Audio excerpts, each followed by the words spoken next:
Hello everyone, आपका स्वागत है हमारी हिंदी की फर्स्ट क्लास में। आज हम शुरू करते हैं हमारी क्लास। तो फर्स्ट क्वेश्चन दे दिया, पद के भेद। पद के कितने भेद होते हैं बताओ? पद के 5 भेद होते हैं। कौन कौन से होते हैं ये पूछ लिया जाए। संज्ञा, सर्वनाम, अव्यय, विशेषण और आ जाएगा क्रिया। ओके, अब हमसे पूछ लिया जाए वाक्य के कितने भेद होते हैं। वाक्य के भेद पूछा जाए तो 3 हो जाएंगे, और हमें अगर ये दे दिया जाए कि रचना के आधार पर वाक्य के कितने भेद होते हैं तो हम 3 करेंगे, और पूछ लिया जाए अर्थ के आधार पर वाक्य के भेद तो हो जाएंगे, अर्थ के आधार पर कितने हो जाएंगे 8। ओके, सर्वनाम के भेद। सर्वनाम के कितने भेद होते हैं सोचो और बताओ सोच के। सर्वनाम के 6 भेद होते हैं। विशेषण के भेद 4 आ जाएंगे। काल के भेद 3। वर्तमान काल, भविष्यकाल और भूतकाल। ओके, अभी हमसे संधि के भेद पूछ लिए जाए तो संधि के कितने भेद होते हैं 3। कौन कौन से? सवर संधि, विसर्ग संधि और एक कौन सा आएगा व्यंजन संधि। और अभी इसमें हमसे पूछ लिया जाए सवर संधि के कितने भेद होते हैं तो इसके कितने आ जाएंगे 5 भेद। सवर संधि के कितने भेद होते हैं 5। गुण, दीर्घ, यण संधि, अयादि संधि। ओके, कितने हो गए 1 2 3 4, 5वां तुम लोग सोचना और बताना मुझे कमेंट बॉक्स में। अभी पूछ लिया जाए कि संज्ञा किसे कहते हैं हम। संज्ञा की परिभाषा क्या आएगी? संज्ञा की परिभाषा किसी व्यक्ति, वस्तु, स्थान, गुण या भाव के नाम को हम क्या बोलते हैं? संज्ञा बोलते हैं। सर्वनाम की परिभाषा पूछ ली जाए तो सर्वनाम क्या होता है? सर्वनाम क्या होता है? संज्ञा के स्थान पर प्रयुक्त होने वाले शब्द।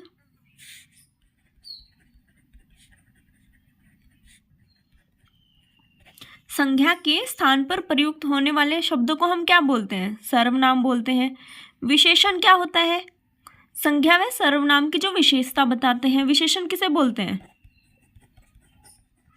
विशेषण हम बोलेंगे संज्ञा व सर्वनाम की जो विशेषता बताते हैं। विशेष्य क्या होता है? जिसकी विशेषता बताई जाए। ओके, अभी हमें कोई शब्द दे दे और उसमें पूछा जाए कि संज्ञा है, संज्ञा में कौन सी संज्ञा है।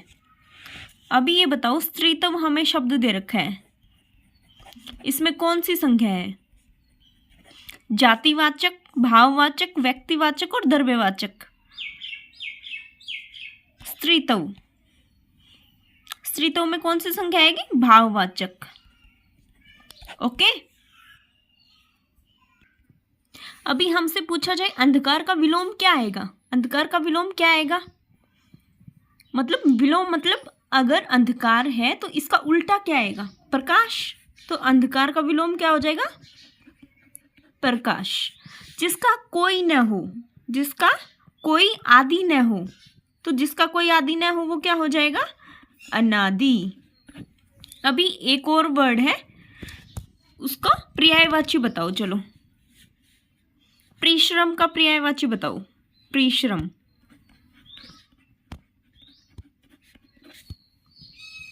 परिश्रम को हम क्या बोलते हैं? मेहनत। इसका पर्यायवाची देखना तुम लोग। ओके, अभी हमसे बोला जाए कि पूर्ण विराम का साइन कौन सा होता है, पूर्ण विराम का साइन पहचानना है हम, तो हम कैसे बताएंगे? हमें याद रखना है पूर्ण विराम का साइन कैसा होता है, ये वाला होता है। अल्प विराम, एक छोटा सा कोमा। विषमयादि बोधक, हाय ये क्या हो गया? विषमयादि मतलब हैरान होना या कोई मतलब दुख दिखाना, या मतलब इस टाइप के शब्द में यूज़ किया जाता है, जैसे कि हाय ये क्या हो गया, तो ये वाला साइन होता है। ये क्या होता है? विषमयादि बोधक। उद्धरण चिन्ह कौन से होता है? ये वाला साइन आपने देखा होगा, ये होता है उद्धरण चिन्ह का साइन। ओके, अभी एक क्वेश्चन देती हूँ मैं, आप बताना। अगणनीय, अगणनीय, इस शब्द में तुम लोग बताओ उपसर्ग और प्रत्यय। उपसर्ग और प्रत्यय बताओ। इसमें तुम्हें पता है उपसर्ग कहाँ लगते हैं और प्रत्यय कहाँ लगते हैं? उपसर्ग जो होता है वो किसी शब्द के आगे लगता है, और जो प्रत्यय होता है वो पीछे लगता है। हमेशा याद रखना, उपसर्ग हमेशा आगे लगेगा और प्रत्यय जो होगा वो पीछे लगेगा। अभी इसमें उपसर्ग क्या है? ए इसमें हमारा उपसर्ग हो गया, और प्रत्यय क्या हो गया? ई। प्रत्यय क्या हो गया? ई। ओके, अभी इसमें तो हमें पता चल गया उपसर्ग क्या है, ए है और ई है, लेकिन हमें देखना कैसे है? हमें इसमें हमने कैसे देखना है? हमें आगे वाला शब्द एक अलग छांटने के बाद, उपसर्ग छांटने के बाद जो पीछे शब्द बचेगा उसका पूरा कोई अर्थ निकलना चाहिए। जैसे कि अ छांटने के बाद गणनीय पीछे बच गया, तो इसका अर्थ होता है ना जो गणना की जा सके जिसका। ओके, अभी जैसे ई, गणनीय, ई, तो इसमें क्या हो गया? ई, प्रत्यय हो गया। ऐसे ही और एग्जाम्पल ले लो प्रत्यय के या उपसर्ग छांटने के। ये एग्जाम्पल है, तो इसमें से बताओ नागरिक में प्रत्यय क्या आएगा? प्रत्यय कहाँ लगता है?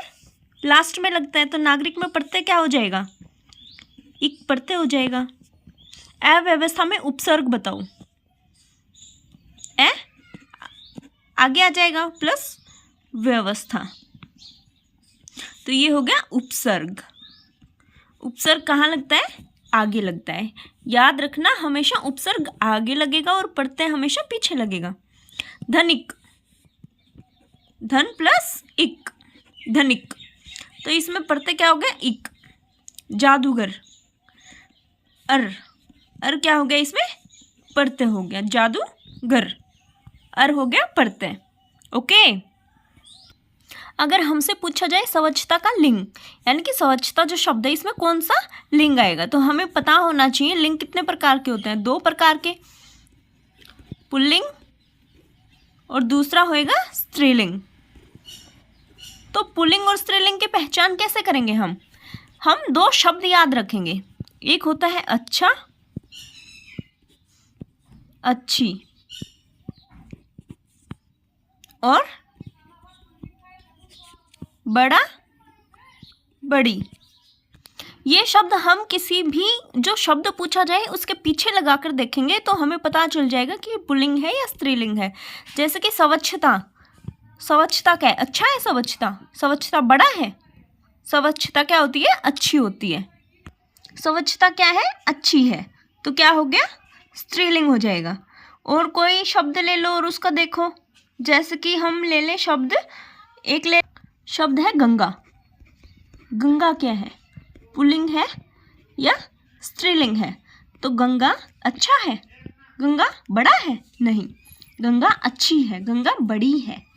ये शब्द लगाओ जिसके पीछे फिट बैठेंगे वही हो जाएगा हमारा स्त्रीलिंग या पुल्लिंग। तो ये गंगा पुल्लिंग है।